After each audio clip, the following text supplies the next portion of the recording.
ఎంత ఫాస్ట్ పాటలు పాడించారో రెహమాన్ గారు మీతో సార్ అట్లాగే మృదువైన పాటలు కూడా పాడించారు. వెన్నెలా వెన్నెలా మెల్లగా రావే పూల తేనెలే తేనె అంటే వర్సటాలిటీ చూపించడం అనేది ఆయన ఒక ట్రెండ్ అండి. అదే సినిమాలో బిగినింగ్ పాట వెలతానై కలిసిందే మగువా తరినానే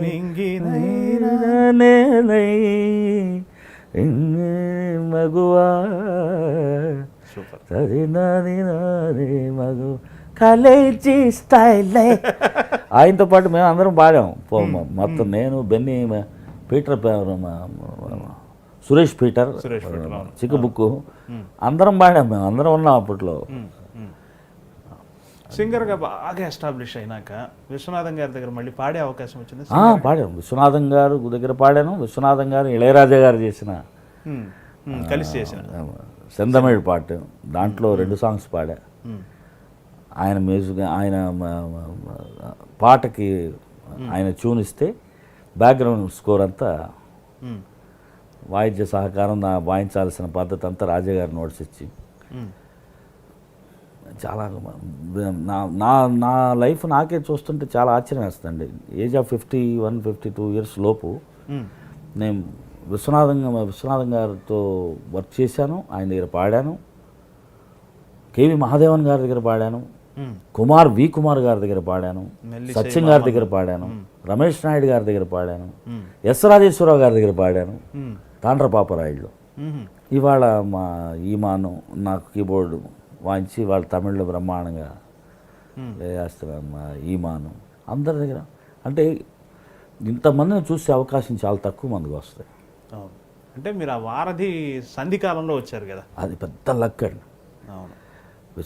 రాజేశ్వర గారి దగ్గర పాడటం ఏంటండి.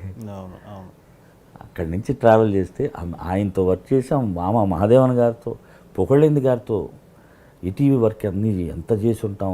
భాగవతం ఇట్లాంటివి ఎన్ని వందల పద్యాలు వాటిల్లో, భాగవతం వాటిల్లో. ఇప్పుడు ఈ హీరోకి ఈ వాయిస్ సూట్ అవుతుంది అనేది ఒకప్పుడు ఉండేది కదా, అది ఫ్లేవర్ జస్ట్ ఫాలో చేసేవాళ్ళు కదా. ఆ కాలం గురించే మాట్లాడుతున్నాను నేను. అప్పుడు ఎలా ఉండేది సార్? అందరూ బాలుగారు కావాలి అనేవాడు. బాలుగారు లేకపోతే కనీసం మనం అయినా నాకు పాడాల్సిందే అనుకునేవాడు. ఆ పద్ధతి గురించి చెప్పండి. అలా మిమ్మల్నే కావాలనుకున్న హీరోలు లేదు సార్. అక్కడ ఏంటంటే ఓపెన్గా చెప్పాలంటే బాలసుబ్రహ్మణ్యం గారు బిజీగా ఉంటే కొన్ని సినిమాల్లో బడ్జెట్ ప్రకారంగా కూడా, ప్లస్ అప్పుడు ఏంటంటే క్యాసెట్టే కదా. ఒక బాలసుబ్రహ్మణ్యం గారి ఒక పాట ఉన్నా 5 పాటలు ఉన్నా సేల్ ఒకటే. ఫస్ట్ పేరు ఒక సాంగ్ ఆయన పేరు ఉంటుంది, పారితోషికం ఆయనలో 4వ వంతు ఉంటుంది నాది. సో మిగతా 3 పాటలు ఏం వేసేసుకొని పాడించుకుంటే మనకి బడ్జెట్ తక్కువ, నీట్గా కనపడిపోద్ది అనుకునే ఉద్దేశం జనరల్గా ఉంటుందండి. ఇప్పుడు మధ్యరంగం సినిమా అదేంటో సినిమాలో నేను చూసింది, మ్యూజిక్ డిపార్ట్మెంట్కి వచ్చేటప్పటికి సింగర్స్కి ఇవ్వడానికి బాధపడతారు ప్రొడ్యూసర్స్. అదేమిటో శాపం. బేరాలాడతారా మీ దగ్గర కూడా? ఇచ్చే 1500, 2000 కూడా బేరాలాడితే ఇంకెక్కడికి పోవాలండి. నేను ఓపెన్గా చెప్తున్నాను. అందుకే ఇప్పటికీ అంతే ఉంది. అంటే అప్పట్లో ఆయన 3000, 3500 తీసుకునే బాలసుబ్రహ్మణ్యం గారి దగ్గరికి వెళ్ళి, అందుకే విఠల్ నవ్వేవాడు కాదు. నవ్వితే తగ్గించమంటారేమో అని. పేమెంట్ తీసుకున్నావా కానీ ఆయన మొహంలో నవ్వు చూసేవాడు నేను. ఇప్పుడు ఎందుకంటే నవ్వుతుంటే గురుగారు కూడా చిన్న కంపెనీ, అందరూ చిన్న కంపెనీ అయితే ఎవడు పెద్దోడు. ఇప్పుడు కోట్లు లక్షలు పోగొట్టే చోట పోగొడతారు. 1500, 2000, 3000 అది అసలు పాటకు జీవం కదా. పాట అంటే అది అదే సంస్కృతి ఇప్పటికీ సాగుతుంది అనుకోండి గౌరవప్రదంగా. అదేదో కానివ్వండి. కాకపోతే ఏంటంటే నార్త్లో కన్నా కూడా సింగర్స్కి పేమెంట్స్ అనేది ఇక్కడ చాలా తక్కువ కంపారిటివ్ టు హిందీ సినిమాలకు కానివ్వండి, రీజనల్ లాంగ్వేజ్కి చాలా తేడా ఉంది.